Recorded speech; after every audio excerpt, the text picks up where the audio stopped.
అందరికీ నమస్కారం. జగన్ రెడ్డి పాదయాత్రతో చేసిన మోసాలు, ఊరూరా వాడవాడ తిరుగుతూ నిరుద్యోగ యువతకు 2.5 లక్షల ఉద్యోగాలను కల్పిస్తానని మాయమాటలు చెప్పాడు.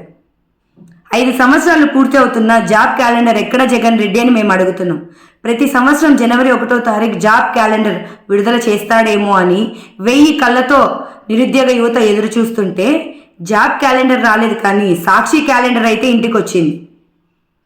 జగన్ రెడ్డి అధికారంలోకి వచ్చినాక ప్రతి సంవత్సరం క్యాలెండర్లో డేట్లు మారుతున్నాయి, కానీ నిరుద్యోగ యువత ఫేక్ మారలేదు. తెలుగుదేశం పార్టీ అధికారంలోకి వస్తే 20 లక్షల ఉద్యోగాలు, అంతేకాకుండా యువగలం పథకం ద్వారా ప్రతి ఒక్క యువతకు నిరుద్యోగ భృతి 3000 అందజేస్తానని చంద్రబాబు గారు మాటిచ్చారు. కాబట్టి ఆంధ్ర రాష్ట్రంలో ఉన్న నిరుద్యోగ యువతంతా కళ్ళు తెరవండి, చేయి కలుపుదాం, తెలుగుదేశాన్ని గెలిపించుకుందాం. ఈరోజు ఈ జగన్ రెడ్డి వల్ల ఎంతోమంది యువత పక్క రాష్ట్రాలకు వెళ్ళి ఉద్యోగాలు చేసే దీనమైన స్థితిలో ఈ ఆంధ్ర రాష్ట్రం ఉంది. కాబట్టి దయచేసి ఈసారి మీరు వేసే ఓటు ఆలోచించి వేయండి. జై తెలుగుదేశం, జై చంద్రబాబు.